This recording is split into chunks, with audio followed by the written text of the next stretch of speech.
Hello, જાગૃત આવાજમાં તમારું સ્વાગત છે. મારું નામ છે ચિંતન આકાશ.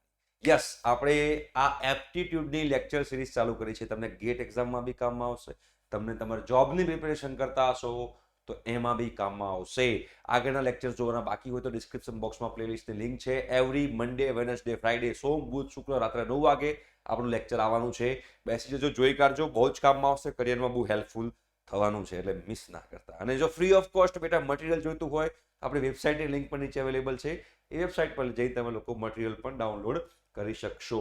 ઠીક છે, તો ચલો હવે આપણે આગળનું લેક્ચર જોઈએ. તો હવે આ પાછો કયો ચાર્ટ છે? બાર ચાર્ટ છે. આપણે એક પાઈ ચાર્ટ તો જોઈ કાઢ્યો, તો હવે બાર ચાર્ટ વિશે આપણે વાત કરીશું. આ બાર ચાર્ટ કોનો છે તો વાંચીએ, આપણે ખબર પડી જશે. The bar chart gives the batting average of Virat Kohli. VK એટલે વિરાટ કોહલી એન્ડ RS એટલે RS એટલે રોહિત શર્મા, બીજું કઈ ના વિચારતા. Rohit Sharma for 11 calendar year.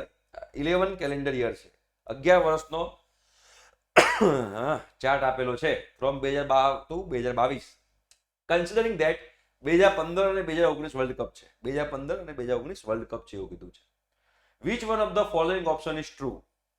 Which of the following option is true? 4 option આપેલા છે અને આગળ બાર ચાર્ટ આપેલા છે. બાર એટલે બીજું કોઈ ના સમજતા, RS ને બાર ને બધું તમને એવું લાગશે. બાર એટલે થાંભલો. જે પ્યોર બ્લેક જે છે એ વિરાટ કોહલીની એવરેજ છે. મતલબ કે 2012માં વિરાટ કોહલીની એવરેજ આટલી હતી, રોહિત શર્માની એવરેજ આટલી હતી. પછી આ વિરાટ કોહલીની એવરેજ, રોહિત શર્મા, વિરાટ કોહલી, રોહિત શર્મા, વિરાટ કોહલી, રોહિત શર્મા, એવરેજ આપેલી છે. નીચેનામાંથી બેટા કયો ઓપ્શન સાચો છે આપણે જોઈએ. Rohit Sharma has higher yearly batting average than that of Virat Kohli in every world cup year. શું કહેવા માંગે છે? દરેક વર્લ્ડ કપ યરમાં રોહિત શર્માની એવરેજ વધારે છે. હા કે ના ચેક કરીએ. તો 2015 અને 2019 વર્લ્ડ કપ યર છે. તો જુઓ એમાં રોહિત શર્માનો બાર ઊંચો છે કે નીચો? 2015માં રોહિત શર્માનો બાર ઊંચો છે વિરાટ કોહલી કરતા. મતલબ કે 2015માં રોહિત શર્માની એવરેજ વધારે હતી. 2019માં ચેક કરીએ તો વિરાટ કોહલીનો બાર ઊંચો છે. તો એમાં નથી, મતલબ કે પહેલો ઓપ્શન ખોટો છે, કે તમે કહો છો સાચું નથી. સેકન્ડ ઓપ્શન ચેક કરીએ બેટા.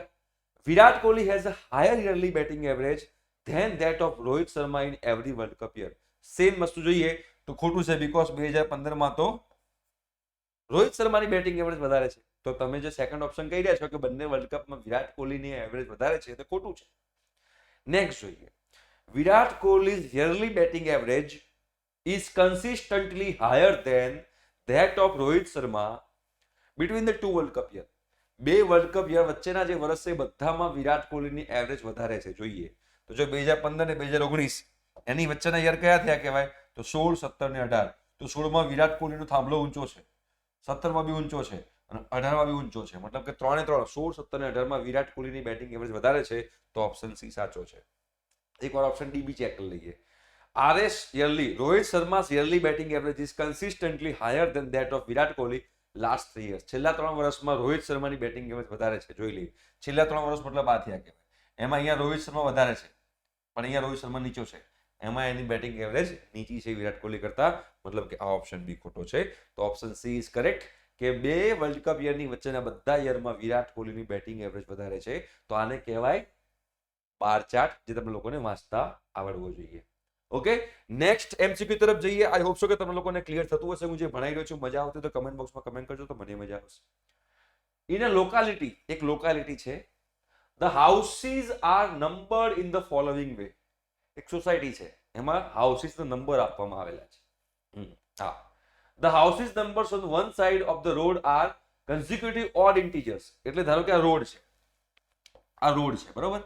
અને અહીંયા આગળ હાઉસ છે, અહીંયા એક હાઉસ છે, અહીંયા બીજું હાઉસ છે, ત્રીજું હાઉસ છે, ચોથું હાઉસ છે, પાંચમું હાઉસ છે, એટલે હાઉસ છે.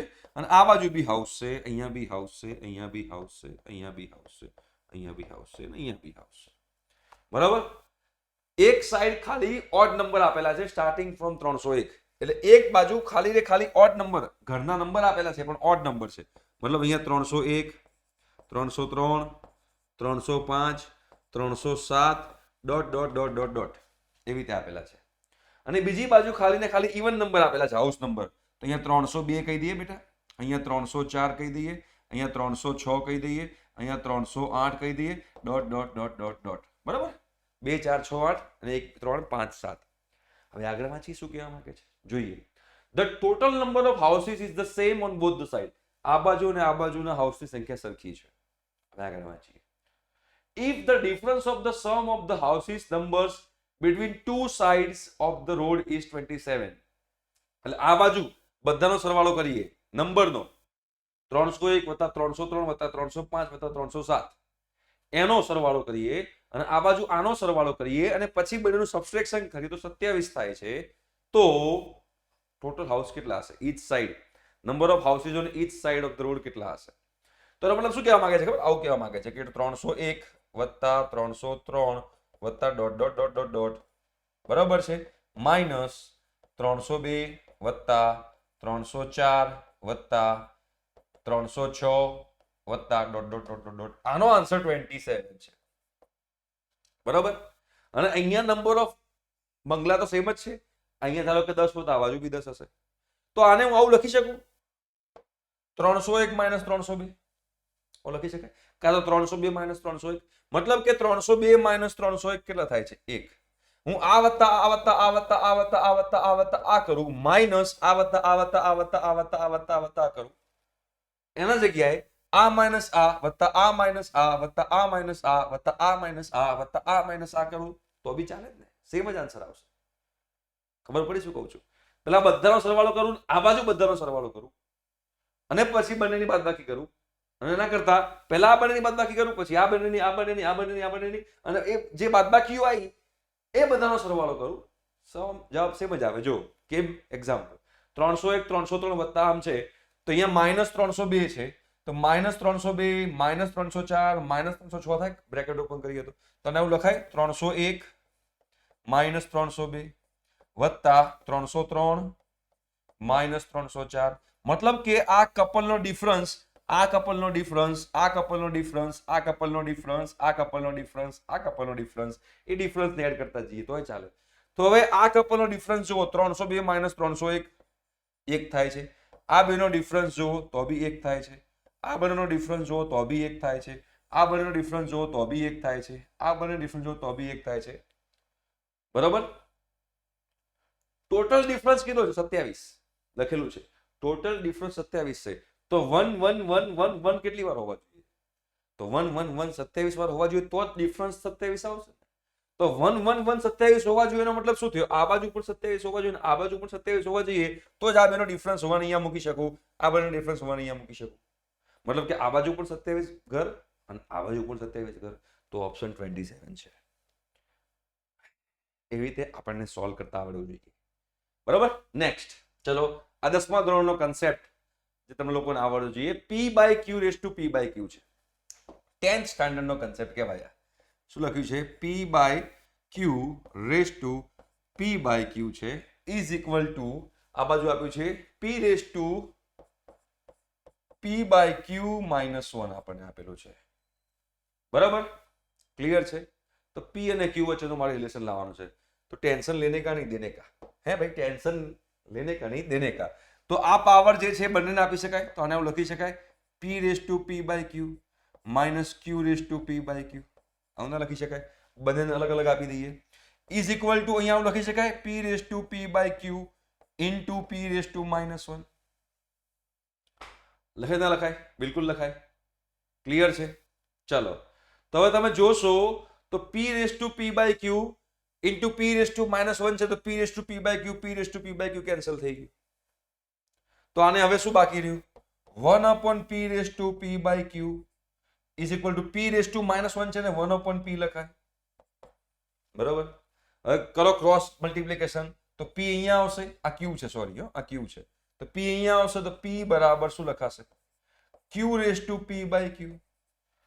ધારો કે આવી રીતે હોય 2 બરાબર 2 બરાબર x છે તો બંને બાજુ સ્ક્વેર કરું તો અહીંયા 4 થાય અને અહીંયા x સ્ક્વેર થાય કે નહીં? બંને બાજુ સ્ક્વેર કરીએ તો અહીંયા સ્ક્વેર, અહીંયા શું છે? P by Q પાવર છે તો બંનેની પાવર Q કરું તો બંનેની પાવર Q કરું તો અહીંયા P રેઝ ટુ Q લખાય. અહીંયા શું લખાય?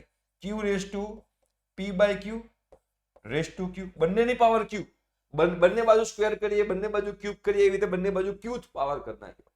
તો હવે આ Q Q કટ થઈ જાય તો શું બચ્યું? P રેઝ ટુ Q બરાબર Q રેઝ ટુ P. ભાઈ ઓપ્શન એ. ક્લિયર છે? સિમ્પલ જ હતું.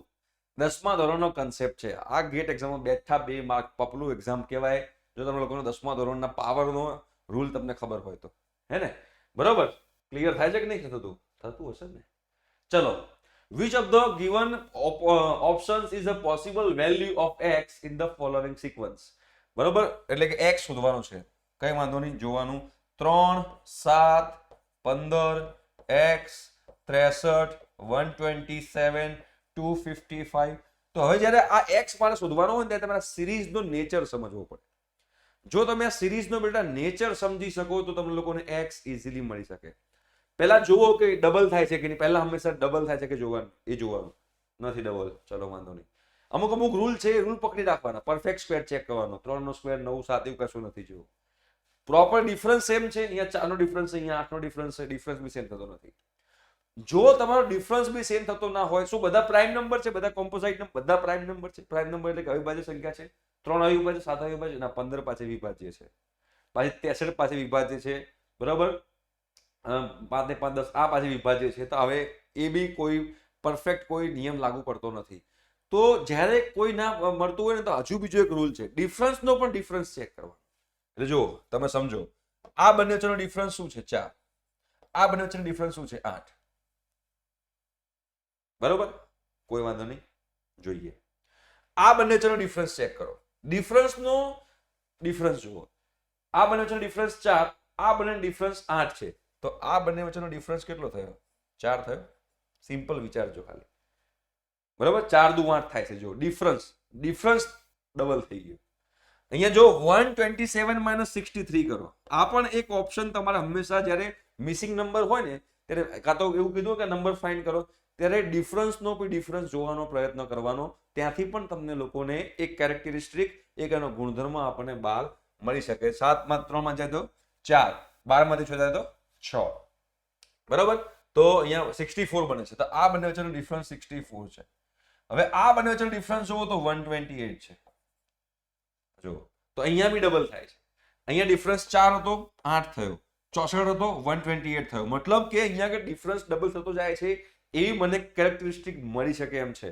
તો જો 4 નો ડિફરન્સ, 4 નો ડબલ કરો તો 8 થાય. તો 8 ને ડબલ કરીને શું થાય? 16. તો એ 16 આમાં ઉમેરો તો 15 + 16 કેટલા થાય? 15 + 16 31 થાય. તો મારે અહીંયા ધારો કે 31 મૂકું, અહીંયા ફોર એક્ઝામ્પલ અહીંયા હું 31 મૂકું, તો જો 15 ને 31 વચ્ચેનો ડિફરન્સ થઈ ગયો 16. તો હવે આ બંને વચ્ચેનો ડિફરન્સ જુઓ કેટલો થાય છે? 63 - 31 32 થાય છે. તો જો જે ડિફરન્સ જે છે, ડિફરન્સની એક પેટર્ન બને છે. પહેલા 4 ડિફરન્સ હતો, પહેલા 4 ડિફરન્સ, પછી 8 ડિફરન્સ, પછી 16 ડિફરન્સ, પછી 32 ડિફરન્સ, પછી 64, પછી 128, બધાનું સેટ થઈ ગયું. મતલબ કે ડિફરન્સ ડબલ થતો જાય છે. મતલબ કે અહીંયા આગળ 31 હોવું જોઈએ. તો અહીંયા ઓપ્શન ડી તમારો સાચો છે. એટલે જ્યારે પણ આવો મિસિંગ નંબર વાળો બેટા એક્ઝામ્પલ આવે ને, તો એ મિસિંગ નંબર વાળા એક્ઝામ્પલમાં તમે લોકો આવા કન્સેપ્ટ તમે લોકો લગાવી શકો છો. પહેલું તો પ્રાઇમ નંબર વાળું, કે બધા જ પ્રાઇમ નંબર છે. પછી બીજું ફિબોનાકી સિરીઝ છે, એનો તમે કન્સેપ્ટ લગાવી શકો છો. પરફેક્ટ સ્ક્વેર વાળો છે. પરફેક્ટ સ્ક્વેર એટલે કે 1 3, બરોબર, સોરી 1 હોય, પછી 9 હોય, પછી 16 હોય, પછી 25 હોય, કાં તો બધા ઇવન નંબર હોય, કાં તો બધા ઓડ નંબર હોય. ડિફરન્સનો ડિફરન્સ જીપીમાં છે. જો ડિફરન્સનો ડિફરન્સ જીપીમાં છે. જીપી એટલે કે સમગુણોત્તર શ્રેણી, 4 8 16 32. ડિફરન્સનો ડિફરન્સ એપીમાં પણ હોઈ શકે. એટલે કેવો? એપીમાં એટલે કે સમાંતર શ્રેણીમાં પણ હોઈ શકે. ધારો કે 3 છે, તો અહીંયા 5 છે, તો અહીંયા આગળ ડિફરન્સ થયો 2, બરાબર. હવે ડિફરન્સ થયો 2, પછી 4 ડિફરન્સ મૂકું 9, પછી 8 ડિફરન્સ, પછી 6 ડિફરન્સ મૂકું 15, પછી 8 ડિફરન્સ મૂકું તો 23. તો જો 3 5 9 15 23 છે. હવે આવી કોઈ સિક્વન્સ આપેલી હોય 3 5 9 15 અને 23, તો હવે આની અંદર નેક્સ્ટ નંબર કયો હશે આવું પૂછેલું હોય. તો જો તમે જોશો તો આ બંને વચ્ચેનો ડિફરન્સ થયો બેટા 2, આ બંને વચ્ચેનો ડિફરન્સ થયો 4, આ બંને વચ્ચેનો ડિફરન્સ 6, આ બંને વચ્ચેનો ડિફરન્સ 8. તો ડિફરન્સ જે છે એ ડિફરન્સ તમારો સમાંતર શ્રેણીમાં છે, એપીમાં છે. તો નેક્સ્ટ જે આવશે એનો ડિફરન્સ 10 હશે, તો મારો નંબર 33 થાય. તો ડિફરન્સના પણ ડિફરન્સમાં શું કેરેક્ટરિસ્ટિક બને છે, એ કેરેક્ટરિસ્ટિક તમારે લોકોએ સમજવાની છે. હવે એના સિવાય હું બીજો એક નંબર આપું છું, બીજી એક સિક્વન્સ આપું છું. તમારે લોકોએ એમાં કયો નંબર આવશે તમારે કહેવાનો છે. અહીંયા 0 મૂકું છું, અહીંયા હું 3 મૂકું છું, બરાબર. ઓકે, અહીંયા હું 8 મૂકું છું, પછી અહીંયા આગળ હું 15 મૂકું છું, પછી અહીંયા હું 24 મૂકું છું તો નેક્સ્ટ નંબર કયો આવશે? બરાબર, તમારે કમેન્ટ બોક્સમાં કમેન્ટ કરવાનું છે, જોઉં છું કોણ આનો આન્સર આપે છે. Okay, thank you so much, by.